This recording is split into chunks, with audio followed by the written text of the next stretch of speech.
지금 뭐 정책 다 말씀해 주셨네요.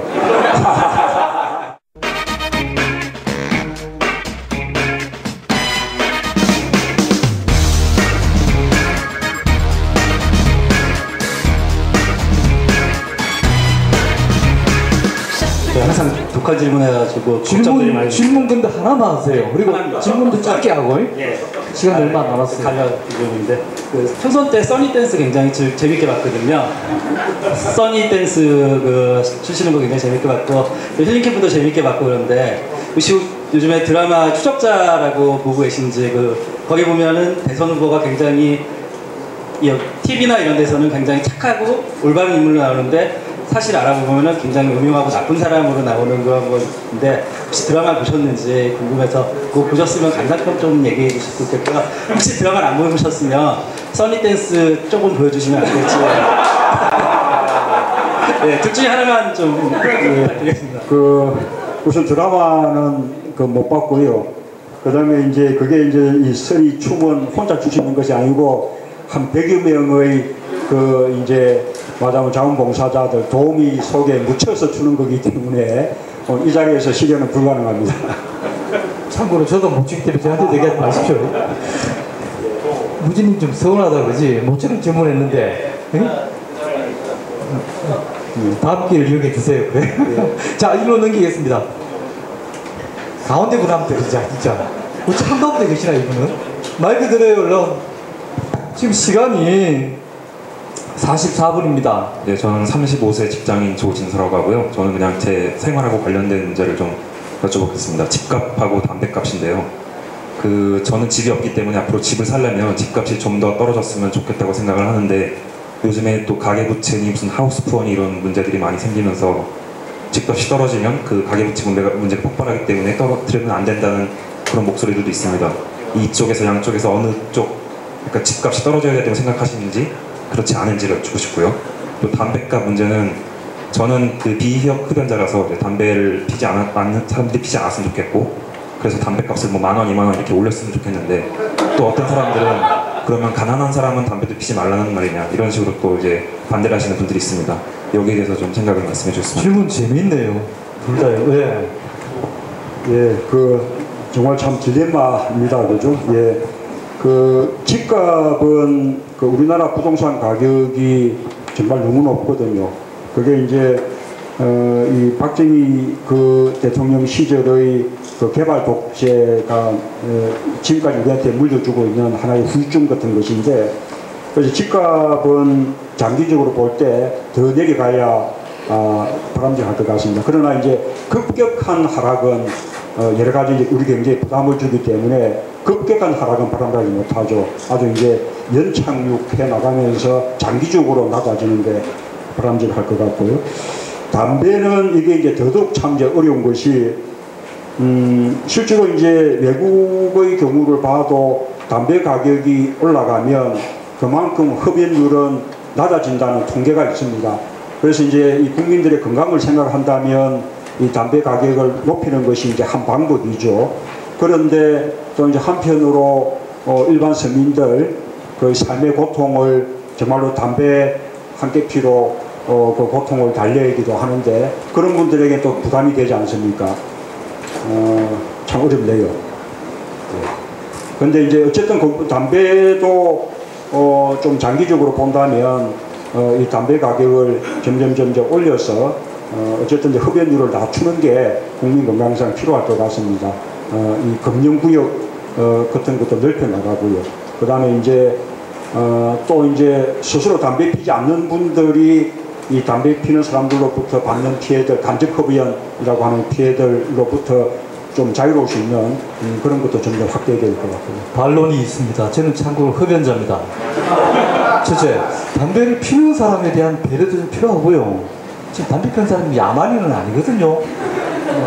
분명히 돈 주고 사서 피우는데 그런 반론이 하나 있을 수 있고요. 또 하나는 제가 어릴 때 저는 시골 출신입니다만 뭐 기억나시는지 모르겠습니다. 옛날에 시골의 어른들은 이 권련, 마리가 아니라 이 봉투에 해가지고 말아서 피울 수 있게 해서 상대적으로 소득이 적은 분들에게 아주 싼 값에 담배를 공급하는, 즉 담배값을 이원하라는 것이죠.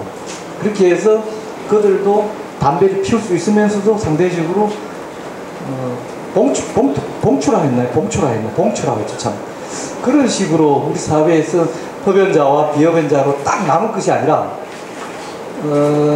흡연자 중에서는 형편이 되는 사람, 또 형편이 조금 안 되는 사람, 여기도 배려해 주는 것이 필요하고요.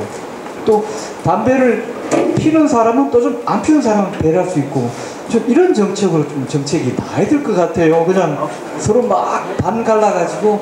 여러분 제 의견 어때요?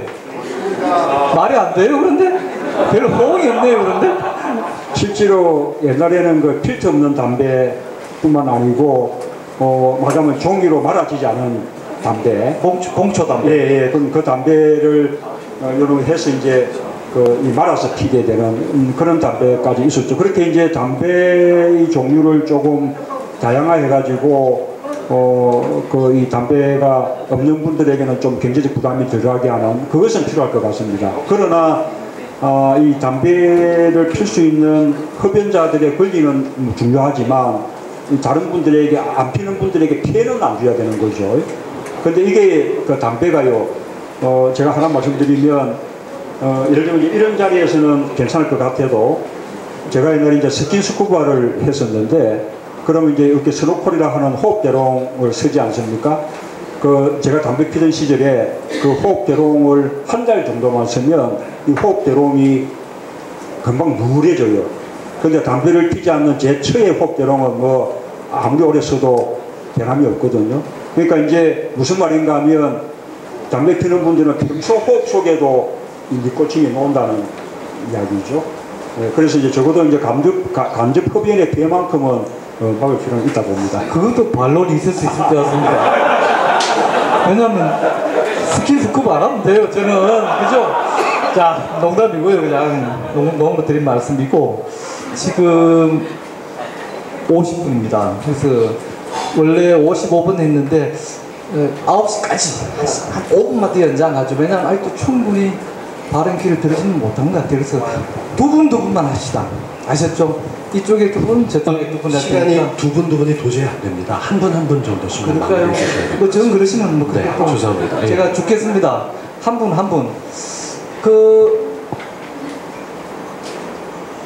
어떡할래요? 지금 손을 앞에 젊은 친구하고 셋이 들었는데, 그럼 뒤에 두 분 가위바위보 하세요. 내가 누굴 꼭 직접 못하겠어. 그래요. 저군요. 네이버 블로거 김재호입니다. 소통과 관련해서 인터넷과 컴퓨터 활용 능력이 중요하다고 생각하는데요. 노무현 대통령님은 인터넷을 잘 활용하셨고 이명박 대통령님은 잘 못 활용하신다고 알고 있는데, 문재인 대통령님께서는 인터넷과 컴퓨터 활용 능력을 얼마나 죄송합니다. 아니 언제 대통령이에요? 벌써. 얼마나 가지고 계신지 궁금하고요. 최근에 정동영 대표가 정동영 의원님께서는 이 온라인 게임 디아블로에 대해서 언급을 하셨는데, 문재인 대표님께서 온라인 게임 경험이 있으신지 궁금합니다. 예, 그 온라인 게임은 아직 해본 적이 없고 경험이 없습니다. 이제 인터넷을 통한 소통은 대단히 중요하다고 생각하고요. 아마 이제 노무현 대통령도 요즘 트윗 같은 게 그 시절에는 없었죠. 있었으면 아마도 아주 열심히 하셨을 것 같은데, 저는 다행히 인터넷 소통이 훨씬 더 이제 또 발달된 그것도 시기를 살고 있기 때문에 지금 트윗은 열심히 하고 있습니다. 요즘 이제 제 이제 트윗의 팔로워 수가 23만 명 넘어섰습니다. 그렇게 이제 이제 소통의 이제 방법 가운데 인터넷을 통한 소통은 대단히 이제 유용하고 또 필요한 일이라고 생각합니다. 트위터로 많이 직접 소통하시니까 그 성과라고 표현할까요? 그런 거 대단하죠? 네, 그렇습니다. 아까 제가 이제 함께 쓰는 출판서는 이래가지고 의견을 이렇게 이제 모은 것도 트윗을 통해서 모은 거거든요. 그렇게 이제 짧은 멘션 속에 의견들을 담아 보내주는 건데도 굉장히 많은 도움이 돼요. 그래서 이제 그게 출판서 논문에 담은 부분도 있고 그다음에 또 출마 선언문에는 담지 않더라도 앞으로 이제 정책에 참고해야겠다고 생각하는 부분도 많이 있습니다. 저 같은 기자는 요즘 취재 대상 중에 트위터가 주요 대상 중에 하나입니다. 왜냐하면 일일이 캠프나 당사자에게 전화하지 않아도 본인이 직접 올린 거는 바로 인용할 수 있거든요. 그래서 언론에서도 트위터가 취재 수단도 유익하고요. 또 당사자들도 활용하기에 아주 유익한 도구라고 합니다. 페이스북도 하십니까 혹시? 예, 그렇습니다. 아, 그렇습니까? 예. 자, 마지막입니다. 40대 좋습니다. 40대 네, 저는 경물 취재라는 삶의 모토를 갖고 살고 있습니다. 제가 정치를 한번, 정치가 뭐냐, 경물 취재가 끝까지 탐구해서 알아내는 건데, 제가 생각하기엔 이제 격차, 디바이드를 줄이고 해소하는 과정이라고 저는 정의를 하고 싶습니다. 제가 말씀드리고자 하는 게 요즘에 이제 스마트 시대고요. 정보화 시대고, 정보, 디지털 콘텐츠의 중요성이 계속 중요해지고 더 커지고 있는데, 아까 교육 격차 말씀도 하셨는데, 그 이면에는 사실 또 스마트 디바이스와 SNS를 자유롭게 쓰고 활용하는 사람들과 그렇지 못한 사람들 간의 격차가 많이 발생하고 있다고 보거든요. 그래서 저는 어떤 통계를 보니까 60대 이상에서는 인터넷 이용률이 한 2% 정도밖에 안 된다고 합니다. 그래서 그 실물 경제, 물질의 뭐 정의, 평등, 뭐 이런 부분도 중요하지만 디지털이라든지 정보의 정의, 평등도 그에 못지않게 중요하다고 생각하고 있습니다. 정보라는 게 결국은 어떤 격차를 발생하게 하는, 아까 교육 격차라든지 어떤 뭐 기회의 박탈이라든지 획득의 관계가 있다고 보는데요. 제가 볼 때는 이제 그런 쪽에 대한 관심들은 아직 크지 않은 것 같아요. 그래서 그 의원님께서는 한번 고민해 보신 적은 있는지 한번 궁금하고요. 또 만약에 그 구체적이고 실현 가능한 정책 대안이 있다면 한번 시간을 언제 할애해 주시면 제안을 드릴 수 있는 그 의향은 있는지 여쭤보고 싶습니다. 예. 실제로 이제 그 디지털 이제 디바이드 그런 이제 말들을 쓰죠. 그러고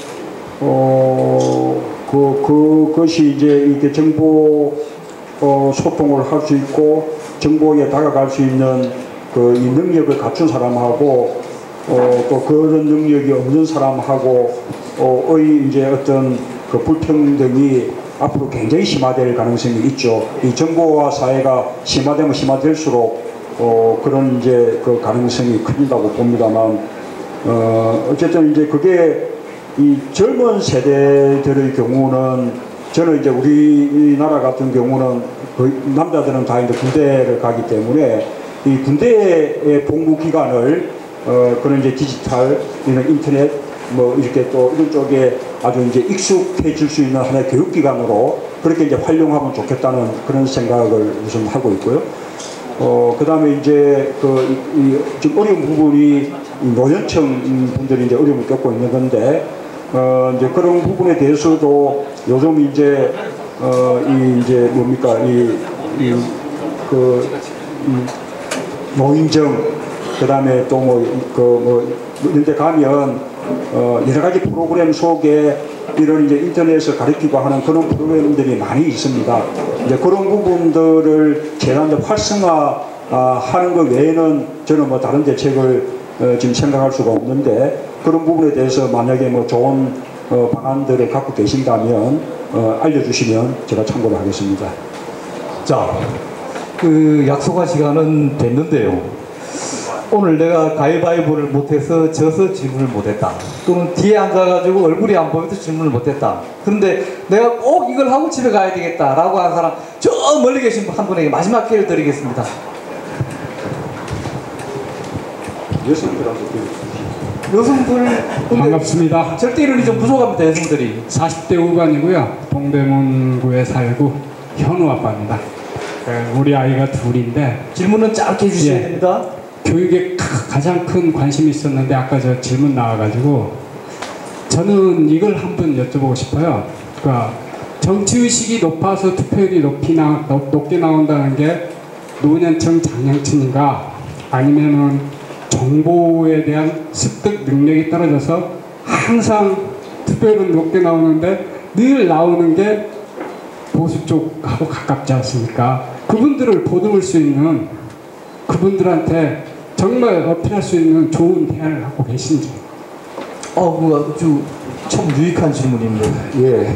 근데 사실은 이제 묘안이 없습니다. 그런 이제 어르신들의 경우도 우리가 조금만 이렇게 냉정하게 살펴보면, 예를 들면 이제 기초노령연금, 그 다음에 또 장기요양보험제도, 그렇게 어르신들을 제대로 모시고 한 제도들을 만든 게 다 참여정부예요. 그러니까 노인들에 대한 복지에 대해서 노력을 기울이는 것도 이쪽. 또 일반 서민들의 경우도 서민들 복지에 대해서 노심초사하고 그런 방안을 찾아내고 하는 게 늘 이제 저희 쪽이 더 그렇게 하지 않습니까? 그러나 이제 그렇게 혜택을 보는 분들이 정작 정치적 선택은 다른 쪽을 선택하는 이 불가사의한, 그거를 이제 어떻게 방안이 이건 저는 요한이 없는데, 다만 이제 한 가지 방법은 우리가 끊임없이 그분들을 설득하는 거죠. 제가 이번에 국회의원 선거 사상에서 선거운동을 하면서 다녀보니까 이 어르신들 가운데서 그런 말씀을 하시는 분들이 많더라고요. 서울에 있는 내 아들, 서울에 있는 내 딸로부터 전화를 받았다. 이번에는 꼭 문제 찍어야 한다 하더라.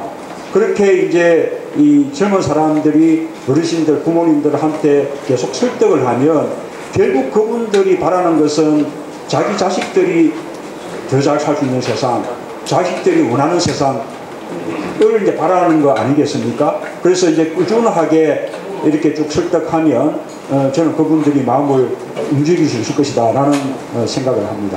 노래방에 가면은 노래 한 곡 부르는데 3분인데요. 1분 남아도 한 곡 부를 수 있잖아요. 지금 1분 남았습니다. 자, 마지막 여성 한 분. 아까 손들어 나왔어요. 좋아요. 여성 한 분. 마이크 드려요. 이제 땡입니다. 네, 안녕하세요. 저는 시민증 더블로그를 운영하고 있는 김현정입니다. 제가 여쭤보고 싶은 건, 이제 저 같은 대학생들이나 일반 시민들이 직접 대통령께 질문을 한다는 기회는 흔치 않잖아요.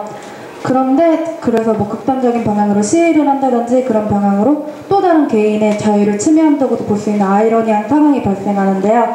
이런 상황을 방지하기 위해 효율적인 의사소통 방법이 필요하다고 생각을 합니다. 이제 만약에 문 위원님께서 문 대통령님이 되신다면 효율적인 의사소통 방법이 뭐가 있을지, SNS 방법을 제외하고 뭐가 있을지 한번 생각해둔 게 있으시면 말씀해 주시면. 잘 이해를 못했는데. 그러니까 저희 같은 시민들과 이제 직접적인 의사소통을 할 수 있는 효율적인 방법이 뭔지 궁금합니다. 네. 그러니까 SNS 외의 방법으로 그러니까 사이버 공간이 아니라 이런 오프라인 공간에서 예를 들면 간담회다 방식이 되겠죠. 예를 들면 제가 정답을 얘기하는 건 아니고요. 만약에 예를 들면 정치하는 사람들이 이야기 말하는 겁니까? 대통령이 되신다면. 그렇죠. 우리 이제 이게 선거를 해보니까요. 우리 선거법이 너무나 규제가 많아가지고 사실은 이제 가장 이제 바람직한 것은 예를 들면 재래시장 상인들 이라면 재래시장 상인들과 함께 그러니까 간담회 같은 걸 한다면 그러면 이제 우리 그분들의 이야기도 듣고 또 그분들의 정책 제안도 듣고 또 중소기업들 다 마찬가지 그룹별로 간담회를 할 수 있으면 참 좋은데 그 간담회들이 다 위법이더라고요. 선거에 다 안 되는 거예요. 그래서 이제 한 분 한 분 찾아뵙고 악수하면서 인사 나누고 이야기 듣고 대단히 이제 원시적인 방법으로 이제 선거운동을 이제 했었는데요. 대통령이 되면 이제 그런 제약이 없거든요. 그런 식의 초통면을 아주 이제 간담회도 많이 할 뿐만 아니라 저는 예를 들면 이제 퇴근 후 시간이면 그냥 남정시장에 가서 그냥 자판에서 함께 소담을 하면서 이야기도 나눠보고 그런 거 지금 무슨 그 국가 원수의 경우 이런 부분 너무 그렇게 두려워하지 않아도 되거든요. 우리 사회가 치안이 아주 잘 되어 있는 사회이기 때문에 그런 노력을 많이 기울이고 싶습니다. 이 노무현 대통령도 그거 굉장히 하고 싶어 하셨어요. 제가 또 하라고 하시라고 또 권하기도 했는데 막 이제 대통령이 한번 움직이면 많은 경호원들이 막 따라 움직이고 또 갑작스러운 행사의 경우에는 더더욱 막 그렇게 이제 고생을 시키니까 그게 이제 안쓰러워서 못 하시더라고요. 이제 경호도 보다 단출하게 하면서 대통령이 시민들에게 다가가는 노력도 필요하다고 생각합니다. 옛날에 사극 같은 거 보면 왜 이렇게 뭐 덮어씌고 나가가지고 몰래 나가는 것도 있지 않습니까? 그죠? 자. 아니 옛날에는 오히려 왕조 시절에는 임금이 얼굴을 모르니까요. 요즘은 TV로 다 얼굴을 기억하니까 그게 이제 쉽지는 않겠죠. 아니 모자 쓰고 선글라스 하나 끼고 뭐 소임도 좀 다루고 이러면 안 됩니까? 그 안경 쓰고 모자 쓰고 박원순 시장이 하시니까 바로 잡혔습니다. 알겠습니다. 자, 내가 있습니다. 약속한 대로 오늘 행사를 대충 이제 마무리하겠습니다. 우리가 7시 한 15분부터 문 의원님을 이 자리에 모셔서 지금 제 시계로 9시 3분입니다. 그러니까 한 2시간 가량 됐죠? 어떠셨어요? 2시간? 예, 재밌었습니다. 이런 기회가 또 이런 자리가 이렇게 자주 있었으면 좋겠습니다. 예, 좋습니다. 오늘 장시간 시간 내주셔서 감사하고요.